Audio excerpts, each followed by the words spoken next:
दोस्तों, हर middle class परिवार का एक सपना होता है, अपना खुद का घर।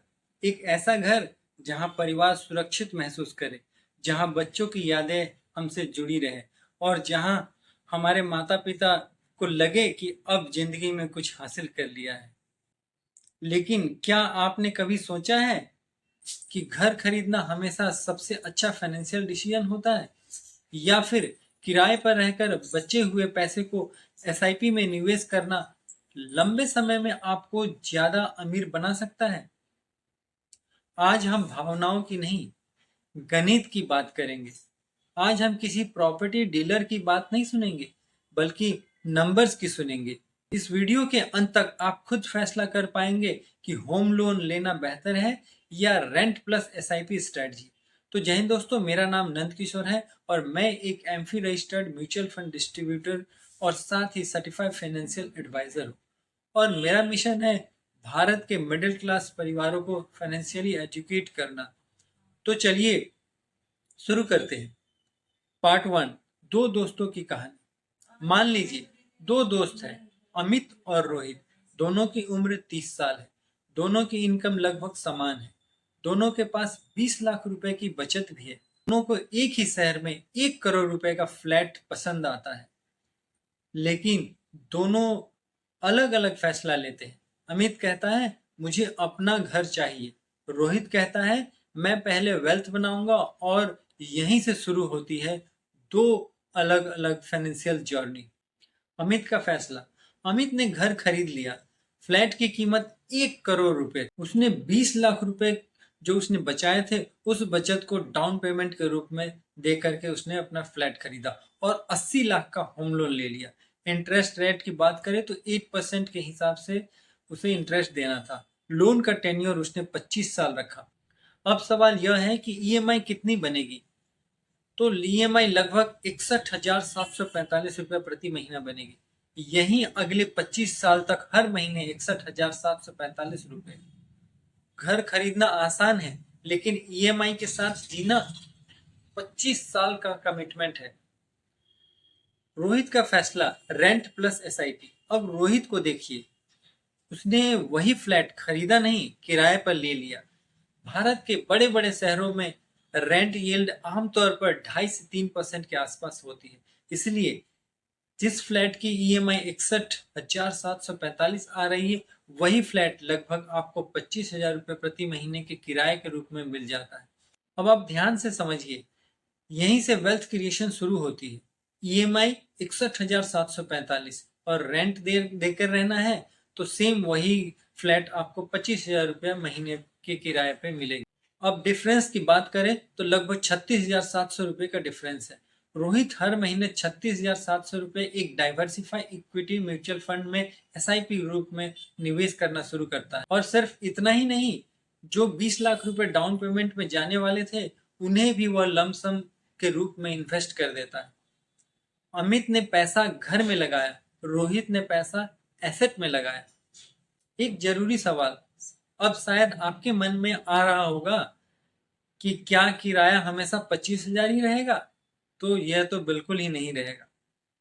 हम मान लेते हैं कि हर साल रेंट 5% के दर से अगर बढ़ता है और प्रॉपर्टी प्राइस 6% के दर से बढ़ेगी, तो वही म्यूचुअल फंड पोर्टफोलियो पर हम 12% का लॉन्ग टर्म रिटर्न मानते हैं। अगले 19 साल क्या होगा? शुरुआती 19 साल तक रोहित का रेंट ईएमआई से कम रहेगा, इसलिए वह लगातार एसआईपी करता रहेगा। हर महीने बचा हुआ पैसा निवेश करता रहेगा। और दोस्तों, यही कंपाउंडिंग अपना जादू दिखाना शुरू करती है। पैसा मेहनत से बढ़ता है, लेकिन वेल्थ कंपाउंडिंग से बनती। 20वें साल क्या होगा? 20वें साल 5% एनुअल इंक्रीज के कारण रोहित का रेंट 63,000 प्रति महीना पार कर जाएगा। यानी अब रेंट ईएमआई के बराबर पहुंच चुका होगा। इस समय रोहित अपनी एसआईपी को रोक देता है, लेकिन कहानी यहीं खत्म नहीं होती।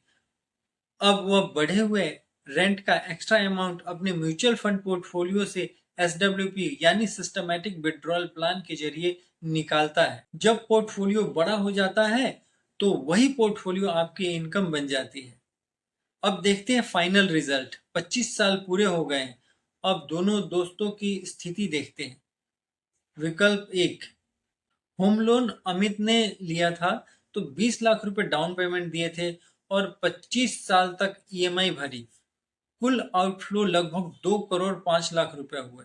25 साल बाद 6% ग्रोथ के हिसाब से उसके 1 करोड़ की फ्लैट की वैल्यू लगभग 4 करोड़ 29 लाख हो गई है। अच्छी बात है, कोई शक की बात नहीं है। लेकिन अब यह देखते हैं कि रोहित का रिजल्ट क्या होता है। Rent plus SIP. रोहित ने 20 लाख रुपए लमसम इन्वेस्ट किए थे और 25 साल तक रेंट दिया और डिफरेंस की एसआईपी करता रहा। कुल आउटफ्लो लगभग 2 करोड़ 5 लाख, लेकिन 12% कंपाउंड रिटर्न के कारण वही उसका पैसा जो है उसके म्यूचुअल फंड का पोर्टफोलियो की वैल्यू को बढ़ाकर लगभग 7 करोड़ 70 लाख रुपया कर देता है। अब दोस्तों एक बार फिर सुनिए, 4 करोड़ 29 लाख वर्सेस 7 करोड़ 70 लाख। अंतर इनकम का नहीं था, अंतर डिसीजन का था। अगर 30 साल का होरिजन हो तो अब कल्पना कीजिए कि यही जर्नी 25 साल नहीं 30 साल की हो, तब प्रॉपर्टी का वैल्यू क्या होगा। लगभग 5.5 करोड़ या 6 करोड़ के आसपास पहुंच जाएगा। लेकिन रेंट प्लस एसआईपी वाला पोर्टफोलियो लगभग 12 करोड़ से 16 करोड़ तक पहुंच सकता है। कंपाउंडिंग समय को पैसा बनाती है और समय जितना लंबा हो कंपाउंडिंग उतनी ही शक्तिशाली बन जाती है। सबसे बड़ा अंतर दोनों दोस्तों को, असली अंतर सिर्फ रिटर्न का नहीं है, असली अंतर है लिक्विडिटी का। मान लीजिए आपके पास 4 करोड़ का फ्लैट है और अचानक परिवार में इमरजेंसी आ जाती है, तो आपको 40 या 50 लाख रुपए की अगर जरूरत पड़े तो अब आप क्या करेंगे। क्या आप फ्लैट का एक कमरा बेचेंगे? क्या आप बालकनी बेचेंगे? नहीं, ऐसा तो संभव हो ही नहीं सकता। अगर वही पैसा अगर म्यूचुअल फंड और फाइनेंशियल एसेट्स में है तो आप कुछ क्लिक करके आप जरूरत के हिसाब से अपने पैसे को निकाल सकते हैं। रियल एस्टेट आपको संपत्ति देता है, लेकिन फाइनेंशियल एसेट आपको फ्लेक्सिबिलिटी देती है। सबसे जरूरी बात, अब इसका मतलब यह बिल्कुल नहीं है कि आपको कभी घर नहीं खरीदना चाहिए। अपना घर मानसिक शांति देता है, सिक्योरिटी देता है, परिवार को स्थिरता देता है और इसका अपना भावनात्मक महत्व है। गलती तब होती है जब कोई व्यक्ति अपनी इनकम का 50 से 60% का हिस्सा सिर्फ ईएमआई में झोंक देता है।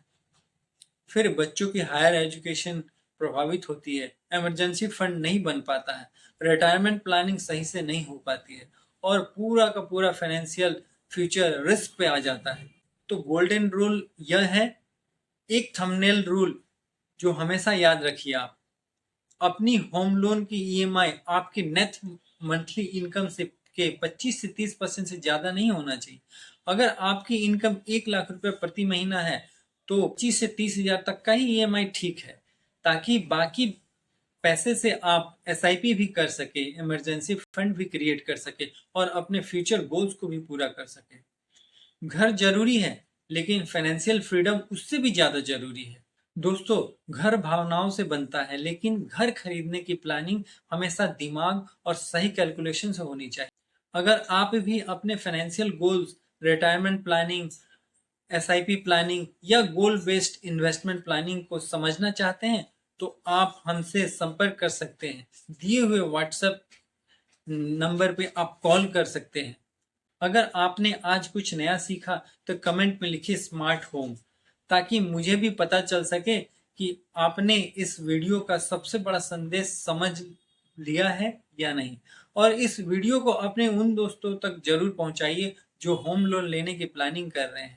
और वीडियो अगर अच्छा लगा हो तो इस चैनल को सब्सक्राइब कर लीजिए, ताकि इसी तरह भविष्य में आने वाले पावरफुल फाइनेंशियल वीडियोस का नोटिफिकेशन आपको समय पर मिल सके। तो फिर मिलते हैं अगली वीडियो में।